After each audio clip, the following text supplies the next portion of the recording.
नमस्कार, चिंतन institute of education में आपका स्वागत है। आज के इस वीडियो में आपके लिए घातांक से संबंधित कुछ प्रश्नों को अभ्यास के लिए लेकर आया हूं।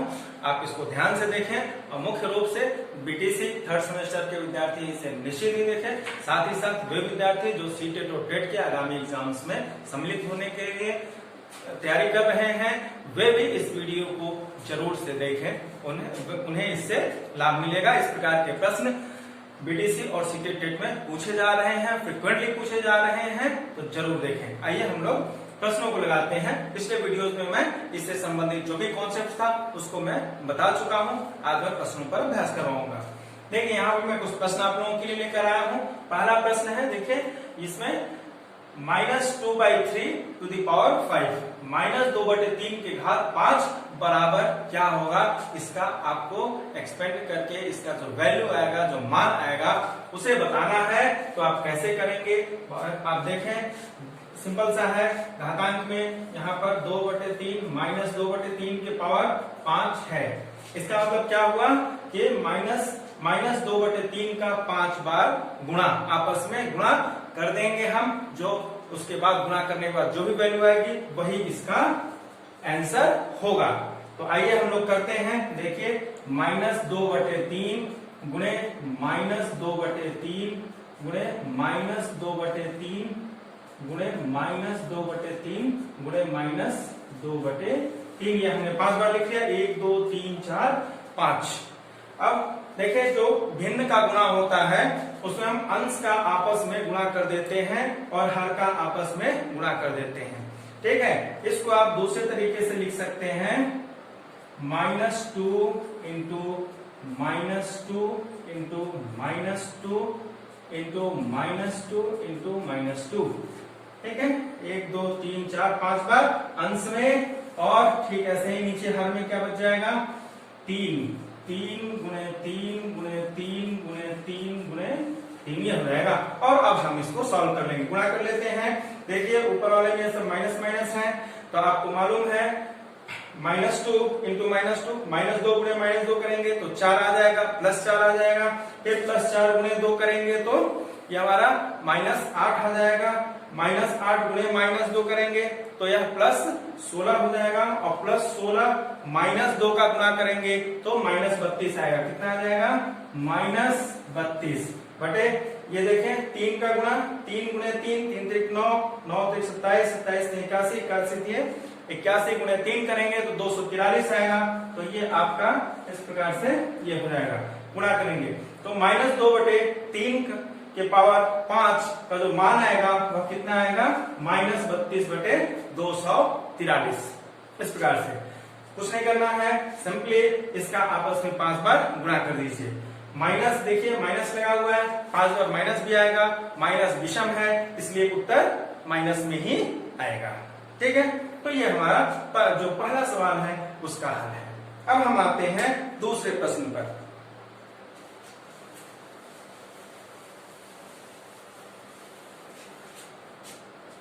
दूसरे प्रश्न में कहा जा रहा है कि 3125 बराबर 5 के घात क्या। यहाँ पर घातांक के स्थान पर क्या आएगा, यही आपसे पूछा जा रहा है। यानी कि हम 5 का कितनी बार गुणा करें कि 3125 आ जाए। तो इसका एक तरीका तो यह है कि 3125 का हम गुणनखंड कर दें तो हमें पता चल जाएगा कि यहाँ पर इसमें 5 कितनी बार आएगा, या हम 5 का गुणा करके देख लें। दोनों ही तरीका है। सबसे पहले मैं गुणनखंड करता हूं। देखिए 3125 इसका गुणनखंड हम करते हैं। देखिए 5 से भाग देना प्रारंभ करता हूं मैं।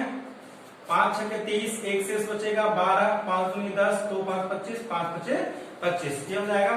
5 से फिर हम भाग देते हैं, 5 कम 5, 5 दूनी 10, 5 5 25, 5 से फिर देते हैं, 5 दूनी 10, 5 5 25, 5 से फिर दिया, 5 5 25, और ये कट गया। तो देखें 5 कितने, केवल 5 से ही सब कट गया।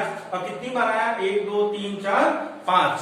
इसका मतलब क्या है कि 5 का जब आप 5 बार गुणा करेंगे इस प्रकार से, तो इसका जो मान आएगा वह 3125 आएगा। इसका मतलब क्या हुआ, 3125 को आप 5 के घाते 5 लिखेंगे तो यहाँ कितना आएगा, इस रिक्त स्थान पर 5, यानी कि 5 की घात 5 बराबर 3125।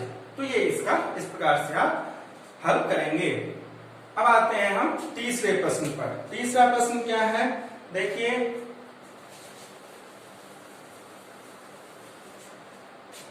तीसरे प्रश्न में है -1 के घात 3 गुणे -1 के घात 2 गुणे -1 के घात 15। ठीक है, सूत्र पर हम आते हैं। पिछली वीडियो में मैंने आपसे बताया, आप लोगों को बताया था, यदि आधार हमारा समान हो और घातांक अलग अलग हो और गुणा हो रहा हो तो क्या करेंगे, हम जो घातांक होते हैं वह आपस में जुड़ जाते हैं। ठीक है, पहला नियम था यहाँ पर आधार समान होने पर और घातांक अलग अलग होने पर जो घातांक होते हैं वह जुड़ जाते हैं। तो इसका उत्तर क्या होगा, यहाँ पे देखें सबका आधार समान है तो आधार -1 ही रहेगा और जो घातांक हैं वे आपस में जुड़ जाएंगे। तो ये हो जाएगा 3 + 2 + 15। ये जो -1 के घात 3 -1 के घात 2 -1 के घात 15 है, यहाँ 3 2 और 15 जुड़ जाएंगे। 3 + 2 + 15 बराबर क्या आ जाएगा, -1 के घात, जोड़ दीजिए 3 2 5 और 15 20 बराबर कितना आएगा, आप देख लें। आप इसको ऐसे भी लिख सकते हैं -1 के घात 20। अब चूंकि यह -1 है -1 है तो आप जानते हैं यदि कोई भी -1 के घात जो हमारा अंक आ रहा है अगर वह सम संख्या है तो उसका मान 1 होता है। अगर यहाँ पर विषम संख्या होता तो उसका मान कितना आता, -1। ठीक है, तो जब -1 के पावर 20 है तो इसका मान कितना आ जाएगा, 1। तो आप यहाँ पर इसका जो उत्तर होगा वो क्या लिखेंगे, -1 के पावर 20 बराबर 1 या केवल 1 भी आप लिख सकते हैं। ठीक है, तो इसका ये उत्तर आ जाएगा बराबर -1 के घात 20 और बराबर 1। इस प्रकार से आप इसे लिख देंगे।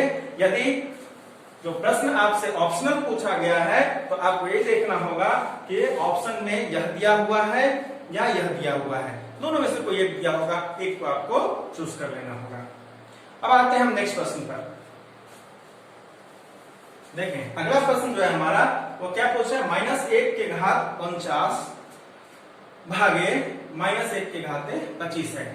अभी हमने इसमें क्या देखा, यहाँ पर आधार समान थे, घातांक अलग अलग थे और गुणा हो रहा था। यहाँ पर क्या है, आधार हमारा समान है, घातांक अलग अलग हैं और प्रोसेस क्या हो रहा है, डिवाइड हो रहा है, भाग की प्रक्रिया है, भाग देना है हमको यहाँ पर।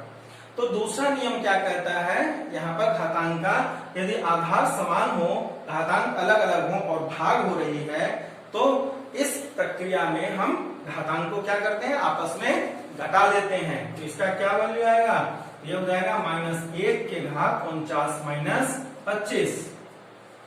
ठीक है, 49 में से 25 घटाएंगे तो कितना आएगा, 24 आएगा, बराबर ये हो जाएगा -1 के घात 24। अब देखें घातांक क्या है, सम संख्या है, इसलिए -1 के घात 24, इसका मान कितना आ जाएगा, 1 आ जाएगा। ठीक है, तो इसको हम इस प्रकार से लगाएंगे। अगला प्रश्न है, देखें यहाँ पर 3 के घात 12 गुणे 3 के घात 7 भागे 3 के घात 15। यहाँ गुणा और भाग दोनों ही आपका क्या है, साथ में आ गया है, कोई दिक्कत नहीं है। हम क्या करेंगे, जिनके जिनके बीच गुणा हो रहा है, आप देखें आधार सब में समान है, आधार तीनों का ही समान है, तो जिनके बीच गुणा हो रहा है उनके घातांकों को हम आपस में जोड़ देंगे और उसके बाद जहां पर ये भाग हो रहा है उसके घातांक को हम घटा देंगे। तो बराबर क्या आ जाएगा, देखें आधार 3 के घात देखिए 12 और यहाँ पर 3 के घात 12 गुणे 3 के घात 7 में गुणा हो रहा है, तो इन दोनों को हम क्या करेंगे, जोड़ देंगे। 12 + 7 जोड़ दिया और यहाँ पे भाग हो रहा है, देखिए भाग 3 के घात 15 को हम क्या करेंगे, घटा देंगे, -15 हो जाएगा।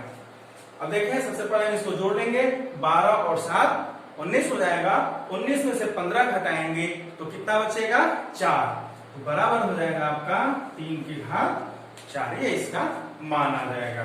ठीक है, तो बहुत ही आसान है।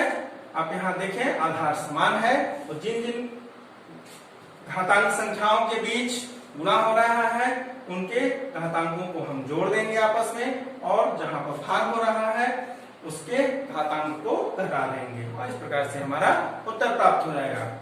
अगले प्रश्न पर आते हैं। अगला प्रश्न देखिए क्या है, 3 के घात 8 और उस पूरे के घात 3 है।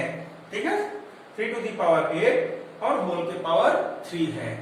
अब यहाँ देखिए जब घात के ऊपर घात रहता है तो घातांकों का आपस में गुणा हो जाता है। ठीक है, इस कंडीशन में क्या था, यहाँ पर जब गुणा होता है तो प्लस हो जाता है और यह इस प्रश्न में जो कंडीशन है यहाँ पर घट जाता है।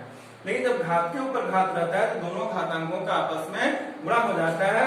यहाँ कितना आ जाएगा, अब देखिए 8 गुणे 3, 3 के पावर 8 गुणे 3, 3 के घात 8 गुणे 3, 8 से 24 हो जाएगा। तो बराबर इसका वैल्यू कितना आएगा, 3 के घात 24। ये इसका समाधान हो गया, हल निकल गया। ठीक है, तो इस प्रश्न का उत्तर क्या है, 3 के घात 24। आइए अगले प्रश्न को देखते हैं। अगला प्रश्न है 5 के घात 4 गुणे 7 के घात 4। अब यहाँ देखें आधार हमारा क्या है, अलग अलग है लेकिन घातांक समान है। तो इस कंडीशन में हम क्या करते हैं, जो हमारे आधार होते हैं उनका आपस में गुणा कर देते हैं और घातांक वही रह जाते हैं। तो इसका मान कितना आएगा, ये देखिए आधार 5 है यहाँ पर और यहाँ पर आधार 7 है, तो इन दोनों का मल्टीप्लाई हो जाएगा 5 गुणे 7 और इसके पावर घातांक कितना है, दोनों जगह सेम है 4, वही 4 यहाँ आ जाएगा। तो कितना हो जाएगा, 7 गुणे 5 करेंगे या 5 गुणे 7, तो 5 7 कितना हो जाएगा 35 बराबर 35 के घात 4। ये आपका उत्तर आ जाएगा। ठीक है, यहाँ पर हमको सिंपल सा क्या करना है, जो आधार है उनका गुणा कर देना है और घातांक जो है वही आ जाएगा। अंतिम प्रश्न देखें। अंतिम प्रश्न क्या है, 5 के घात 4 भागे 7 के घात 4। यहाँ क्या है, आधार अलग अलग हैं, घातांक समान है और प्रोसेस क्या हो रहा है, यहाँ पर हमें भाग करना है, भाग देना है। तो भाग की प्रक्रिया में क्या होता है, जब आधार अलग अलग होते हैं और घातांक समान होते हैं, उस ऐसे संख्याओं का जब हम भाग देते हैं तो जो आधार होते हैं उनका हम भाग कर देते हैं और जो घातांक होते हैं वही सेम लग जाते हैं। तो इसका क्या आ जाएगा, देखिए 5 भागे 7 है, ये हो जाएगा 5 बटे 7 इसकी पावर 4। ठीक है, इसको इस प्रकार से हम कर देते हैं। अब इसको आप भाग दे करके पॉइंट में भी ले जा सकते हैं, लेकिन हम वो इसका जो लिखने का तरीका वो यही है। अगर यहाँ पर 5 के बजाय 14 होता तो पूरा कट जाता, 2 बार में कट जाता और 2 के घाते 4 हम लिख देते। ठीक है, तो हम ऐसे ही इसको फ्रैक्शन के रूप में, भिन्न के रूप में छोड़ देते हैं। ठीक है, तो हो जाएगा 5 बटे 7 के घात 4। तो इस प्रकार के प्रश्न आप देखेंगे, इस प्रकार के प्रश्न घातांक के अंतर्गत पूछे जाते हैं। तो आप इस वीडियो को ध्यान से देखिए, समझिए और इस पर अधिक से अधिक अभ्यास करें। बहुत ही छोटा सा प्रश्न सीटेट टेट में पूछा जाता है और जो विद्यार्थी बीटीसी के 3rd सेमेस्टर के विद्यार्थी हैं वे इसको बहुत ही ध्यान से देखें, क्योंकि इस पर उनको जो है निश्चित रूप से प्रश्न पूछे जाने हैं। तो इसको बहुत ही अच्छे से ध्यान से देखें और समझें। आज की वीडियो में इतना ही। अगली वीडियो में हम प्रतिशत के साथ आप लोगों के साथ मिलेंगे फिर से। ठीक है, धन्यवाद।